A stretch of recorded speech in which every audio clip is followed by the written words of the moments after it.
యెరూషలేము దేవాలయం గురించి ప్రియులారా ఒక చాలా శ్రేష్టమైనట్టు ఒక ఉపమానం ఉందండి. చాలా గొప్ప ఉపమానం ఇది.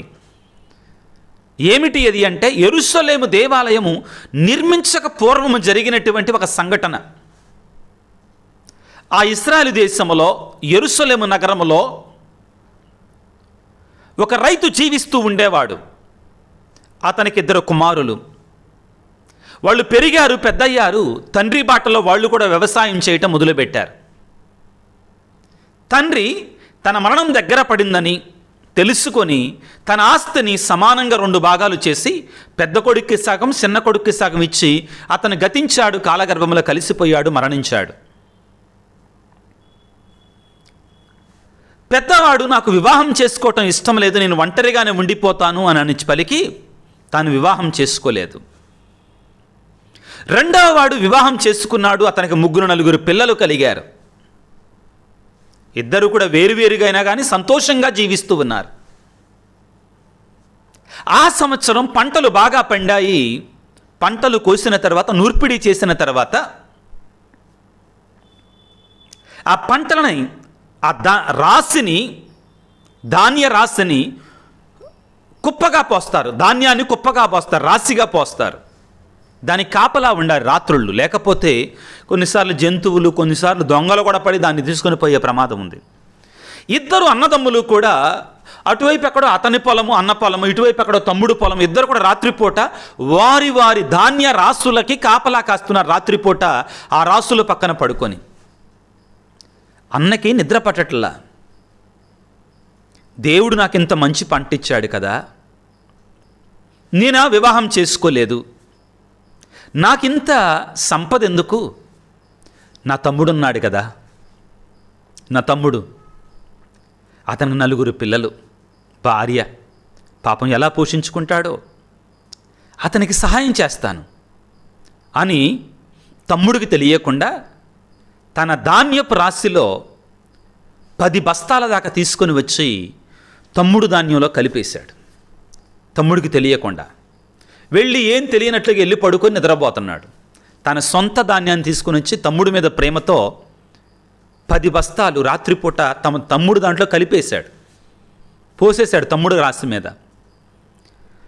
తమ్ముడికి కూడా 3 గంటల సమయంలో నిద్ర పట్టట్లా. ఏంటి తమ్ముడు ఆలోచన?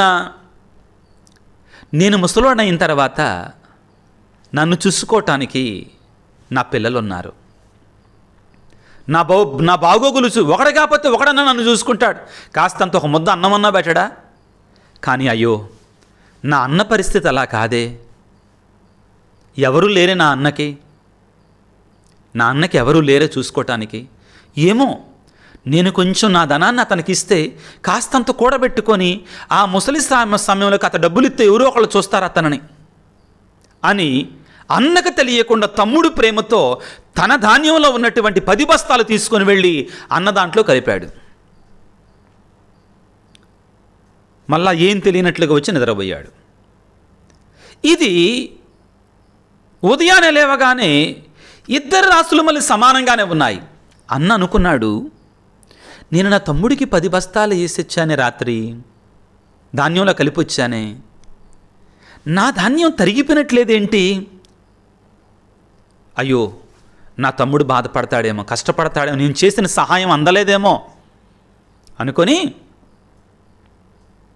తమ్ముడు కూడా అదే ఆలోచన. అయ్యో, రాత్రి నా ధాన్యంలో నేను 10 బస్తాలు తీసుకొని వెళ్ళానే, కానీ చూస్తే మళ్ళీ కుప్ప అలాగానే ఉంది, నా ధాన్యం కుప్ప.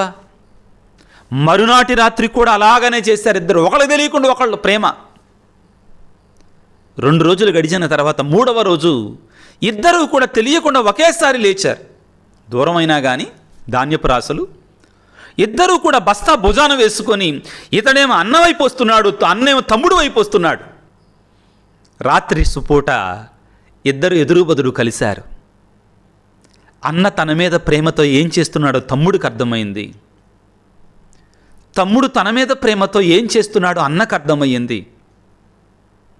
బస్తాలు కింద పడేశారు. ఇద్దరు కౌగలించుకున్నారు, కన్నీరు మున్నీరుగా ఏడ్చారు. అన్న, తమ్ముడు, ఈ ప్రేమ మనిద్దరి మధ్యలో మనం మరణించే వరకు ఇలాగానే ఉండాలి అని పలికారు. పైనుంచి దేవుడు పరలోకము నుండి తదాస్తు అని పలికి వారిరువురిని దీవించి ఆ ప్రదేశాన్ని ఇష్టపడ్డాడంటండి దేవుడు. ఆ అన్నదమ్ములు కలిశారు కదా, ఒకరిని ఒకరు కౌగలించుకున్నారు కదా, ప్రేమతోటి కౌగలించుకొని ప్రేమతో కన్నీరు మున్నీరుగా ఏడ్చి మరణించే వరకు ఈ ప్రేమ ఇలాగానే ఉండాలి అని పలికారు కదా. ఆ ప్రదేశాన్ని దీవించి నేను భూలోకానికి వస్తే నా కొరకై ఒక దేవాలయాన్ని కడితే ఇక్కడే కట్టాలని దేవుడు ఆశీర్వదించాడంటండి. కొన్ని సంవత్సరాల తర్వాత సొలొమోను మహారాజు ఇశ్రాయేలు ప్రజలకి యెరూషలేమునకి రాజయ్యాడు. ఆ అన్నదమ్ములు కలిసినటువంటి ప్రదేశాన్ని యెరూషలేము దేవాలయముగా మార్చాడంటండి. ప్రియులారా, ఇది ఒక ఉపమానం. ఇది ఒక ఉపమానమై ఉండొచ్చు. నేను కూడా నేర్చుకున్నట్టు చదివింది. కానీ ఈ ఉపమానములో చాలా గొప్ప అర్థము దాగి ఉందండి. యోహాను సువార్త 15వ అధ్యాయం 1వ వచనం నుంచి మనం చదువుకుంటే, నేను ద్రాక్షావల్లిని, మీరు తీగలు. ఎవడు నాయందు ఉందునో నేను ఎవరి యందు ఉందునో వాడు అధికముగా ఫలిస్తాడు. నా యందు లేనటువంటి వాడు కత్తిరించబడి ఎండిపోయి అగ్నిలో పడవేయబడతాడు. ఇవి చెప్పిన తర్వాత అదే వాక్యములో ప్రభువు మాటలు వేరొక, అంటే పూర్తిగా వేరు కాదు కానీ ఇంకా లోతుగా వెళుతున్నాడండి ప్రభువు. యోహాను సువార్త 15వ అధ్యాయం 10వ వచనం వరకు కూడా నేను ద్రాక్షావల్లిని, మీరు కొమ్మలు రెమ్మలు అన్న పలికిన తర్వాత 9వ వచనం నుంచి ప్రేమ గురించి మాట్లాడటం మొదలు పెడతాడు. ఏమంటారు 9వ వచనం? నా తండ్రి నన్ను ప్రేమించినట్లు నేను మిమ్ము ప్రేమించితిని, మీరు నా ప్రేమ యందు నెలకొని ఉండండి. నేను నా తండ్రి ఆజ్ఞను పాటించి నా తండ్రి ప్రేమను నెలకొని ఉన్నట్లు మీరు కూడా నా ఆజ్ఞలు పాటించి నా ప్రేమలో నెలకొని ఉండండి అని తర్వాత ఏమంటాడంటే, నేను మిమ్ము ప్రేమించినట్లు మీరు నన్ను ప్రేమించండి. ఇవన్నీ కూడా ప్రేమ గురించి మాట్లాడుతూ మొదలు పెడతాడు. మీరు నా యందు ఉండాలి, నేను మీ యందు ఉండాలని పలికినటువంటి ప్రభువు నిదానంగా ప్రేమ లోతుల గురించి మాట్లాడుతున్నాడండి. నిజంగా చెప్పాలి అంటే ద్రాక్షావల్లి తీగల ఉపమానం అనేటువంటిది ప్రేమకు సంబంధించింది. యేసు ప్రభు ప్రేమతో ఏమంటున్నాడు? మీరు నా ప్రేమలో ఉండండి, నాతో ఉండండి, నేను మీతో ఉంటాను, నీ ప్రేమలో ఉంటాను. అవును ప్రియులారా, క్రైస్తవులకి అత్యంత ప్రధానమైన ఆజ్ఞ ఏదన్నా ఉంది అంటే అది ప్రేమాజ్ఞ. దైవ ప్రేమ, మానవ ప్రేమ. ఈ 10 ఆజ్ఞలు నేర్చుకున్నప్పుడు ప్రియులారా మనకు నేర్పించే సత్యం ఏమిటి అంటే, సర్వేశ్వరుని మాత్రమే ఆరాధించుదువుగాక, ఆయన నామమును వ్యర్థముగా పలుకక ఇందువుగాక, ఆయన పండగ దినాలను పరిశుద్ధపరచుదువుగాక, తల్లిదండ్రులను గౌరవించుదువుగాక, నరహత్య చేయక ఇందువుగాక, దొంగిలింపక ఇందువుగాక, మొహతలంపులు తలంపక ఇందువుగాక, అబద్ధ సాక్ష్యాలు పలక ఇందుకు, మొహపాపములు చేయక పరుల సొమ్ములను ఆశింపక ఇందుకని పలికి ఈ 10 ఆజ్ఞలు 2 ఆజ్ఞలను ఇమిడి ఉన్నవి. ఏంటివి? నిన్ను నీవు ప్రేమించుకున్నట్టు నీ పొరుగువారిని ప్రేమించు, నీ దేవుడినటి ప్రభువును ప్రేమించు. 2 ఆజ్ఞలు. ప్రేమ గురించి మాట్లాడుతున్నాడు ఈ రోజున. క్రైస్తవులమైన మనం కొన్ని సందర్భాలలో ప్రేమ లేనటువంటి, కనికరం లేనటువంటి తత్వాన్ని మనం చూపిస్తూ ఉండొచ్చు. ఉత్థాన కాలంలో ఉన్న మనకి ప్రభువు మరొకసారి, బిడ్డలారా నేను మరణాన్ని జయించాను, సైతానుని జయించాను, నా దీవెనలో మీరు పాలు పొందుకోవాలంటే, నా రక్షణ భాగ్యం మీకు కావాలి అంటే, నా కృప పరలోక రాజ్యం నీకు కావాలి అంటే ప్రేమ ఒక్కటే కొలమానం. ప్రేమ, నన్ను ప్రేమించండి, మీ పొరుగువారిని ప్రేమించండి. ఎలా? నేను నా తండ్రిని ఎలా ప్రేమించానో అదేవిధంగా నేను మిమ్మల్ని ఎలా ప్రేమిస్తున్నానో అదేవిధముగా మీరును ఒకరిని ఒకరు ప్రేమించుకొనండి.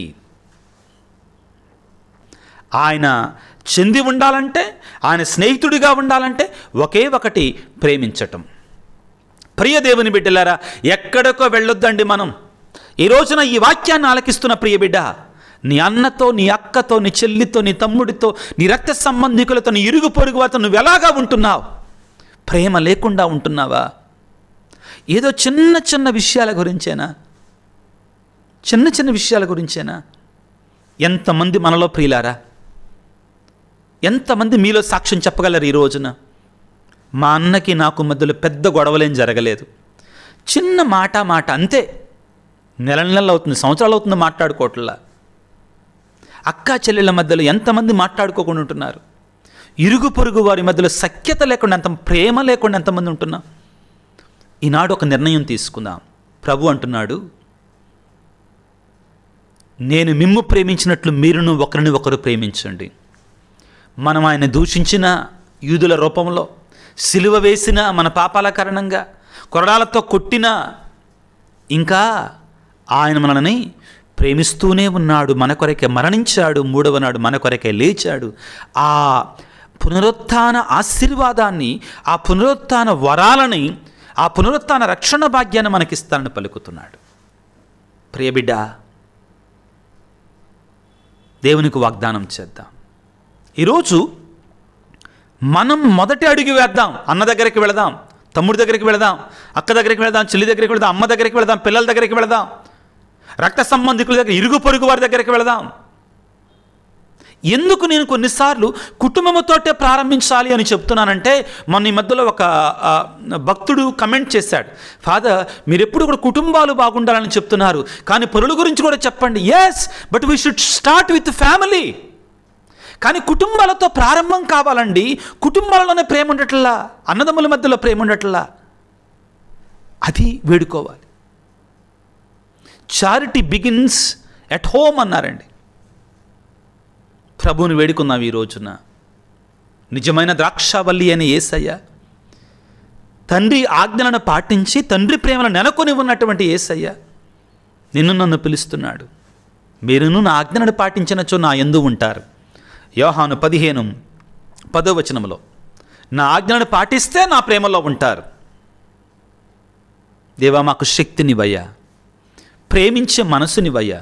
నాలో నేను గురువుగా, మీలో ఒక విశ్వాసిగా తెలియకుండానే ఎవరి మీదైనా కానీ ద్వేషం ఉన్నట్లయితే, పగున్నట్లయితే క్షమించుదాం, ప్రయత్నం చేద్దాం ప్రేమతో ఉండడానికి. కొన్నిసార్లు వాళ్ళు రెస్పాండ్ కారు పిల్లారా, కొన్నిసార్లు లెక్క లేకుండా చూస్తారు, చులకనగా చూస్తారు, అయినా పర్వాలేదు. మన వైపు నుండి ఆ వ్యక్తిని క్షమించాలి, ప్రేమించటానికే ప్రయత్నం చేద్దాం. ఆ శక్తి మనకు చాలదు, మన శక్తి మనకు చాలదు, దేవుని శక్తి మనకు కావాలి. ప్రియబిడ్డ, ఇంకెన్నాళ్ళు నీ రక్త సంబంధికులతో మాట్లాడకుండా, నీ అక్కతో మాట్లాడకుండా, నీ అన్నతో మాట్లాడి, నీ తమ్ముడితో నీ చెల్లితో మాట్లాడకుండా, నీ బంధువులతో మాట్లాడకుండా నీ జీవితాన్ని, ఒంటరి జీవితాన్ని మార్చుకుంటావు? దేవుడు హెచ్చరిస్తున్నాడు, వెళ్ళు. ఏమో నువ్వు ఒక్క మాట పలకగానే ఎదుటివాడు నిన్ను వెంటనే ప్రేమతో చూస్తాడు. ప్రయత్నం చేద్దాం. తలల వంచి ప్రార్థన చేసుకుందాం.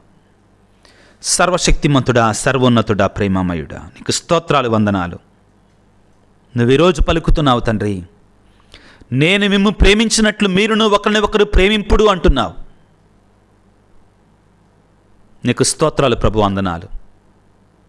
ప్రభువా, నీ ప్రేమ అపారం ప్రభువా, నీ ప్రేమ అనంతమైనటువంటిది, హద్దులు ఎల్లలేనటువంటిది. అటువంటి ప్రేమను మేము చూపించటం మా సాధ్యం కాదు, కానీ నీవు మాలో ఉంటే, నీ పరిశుద్ధాత్మ మాలో ఉంటే అది సాధ్యమే తండ్రి.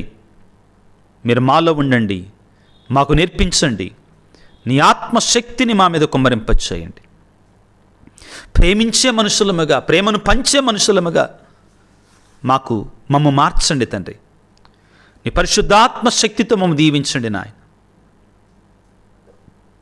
నీ పవిత్రాత్మ వరముతో మమ్ము ఆశీర్వదించండి తండ్రి. ఈనాడు ప్రభువా, అనారోగ్యముతో బాధపడుతున్న ప్రతి బిడ్డను నీ గాయపడిన హస్తాలతో తాకండి ప్రభు. ఈ క్షణములో మీరు వెళ్ళండి ప్రభు ఆ బిడ్డల దగ్గరికి, మీ పవిత్ర హస్తాలతో వారిని తాకండి, ముట్టండి తండ్రి, స్వస్థపరచండి తండ్రి. విశ్వాసముతో నాతో ఈ సమయంలో కలిసి ప్రార్థిస్తున్న ప్రతి బిడ్డను మీరు దీవించండి నాయన. శాంతి సమాధాన కుటుంబాలకు ప్రభు ఆ ప్రేమతో నింపండి నాయన. ఎవరైతే మా కోసం ప్రార్థించండి అని మెసేజ్లు పెడుతున్నారో, ఈ క్షణంలో నాతో ఏకీభవించి ప్రార్థన చేస్తున్నారు, ప్రతి బిడ్డను దీవించండి. వారి హృదయంలో, వారి తలంపులలో ఉన్నటువంటి తలంపులను మీరు దీవించండి, ఆశీర్వదించండి తండ్రి. తండ్రి, శ్యామ్ సుందర్ రెడ్డి కోసం ప్రార్థన చేస్తున్నాను ఈ వాక్యంలో ప్రభు. ఆ తల్లి ఎన్నో రోజుల నుంచి ఇదిగో అయ్యా మా బాబు కోసం ప్రార్థన చేయండి అని మెసేజ్లు పెడుతున్నారు. ప్రత్యేకంగా ప్రభువ ఉద్యోగాల కొరకు ఎంతోమంది బిడ్డలు ప్రభు అడుగుతున్నారు. ప్రార్థన అవసరతలు పెరుగుతున్నాయి నాయన. మా శక్తి మాకు చాలదు తండ్రి. నీ బిడ్డల విశ్వాసముతో ప్రభువ ఈ గురువు ప్రార్థన చేస్తుండగా ఏకీభవిస్తున్నటువంటి నీ బిడ్డలందరిని దీవించండి, నాన్న ఆశీర్వదించండి. వారికి తలంపులను, వారికి కోరికలపై ఈ క్షణములో ప్రభువ ఇదే సమయంలో మీరు నెరవేర్చమని, దీవించమని మా ప్రభు అయిన క్రీస్తు ద్వారా వేడుకొనిచున్నాము తండ్రి. ఆమెన్. ప్రభు మీతో ఉందురుగాక, మీ ఆత్మతో ఉందురుగాక. సర్వశక్తి గల సర్వేశ్వరుడు పిత, పుత్ర, పవిత్రాత్మ మిమ్ము మీ కుటుంబాలను చల్లగా దీవించి ఆశీర్వదించి కాపాడుదురుగాక. God bless you. దేవుడు మిమ్ము దీవించుగాక. ఆమెన్.